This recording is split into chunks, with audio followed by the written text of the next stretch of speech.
हरवलेली संध्याकाळ. एकेकाळी संध्याकाळ आली की गाव श्वास घ्यायचं. रस्त्याच्या वळणावर थांबलेला दिवा, त्याखाली जमलेली माणसं आणि शब्दांमधून वाहणारी नाती.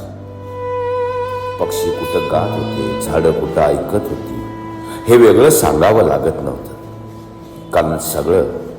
कारण सगळं एकाच लयीत होतं. आज मात्र सांज येते पण थांबत नाही. ती फक्त उजेड बदलते, माणसं बदलत नाही. ती आधी दुसऱ्या जगात गेलेली असतात. ओट्यावर शांतता बसलेली आहे आणि घरात मोबाईलचा आवाज.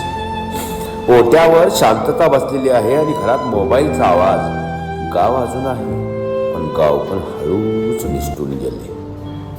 पूर्वी गप्पा रंगायच्या म्हणून चहा लागायचा. आता चहा आहे पण गप्पांसाठी वेळ नाही.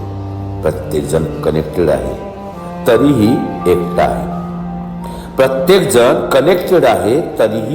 आहे. वारा अजूनही फिरतो, झाडांची आठवण काढत. रात्री फुलं उमलतात पण त्यांचा सुगंध कुणाच्या लक्षातच येत नाही. कधी कधी वाटतं गावकीचं गाणं थांबलं नाही. आपणच ऐकणं सोडलं आहे. गाव हरवलं नाही. गाव तिथंच आहे.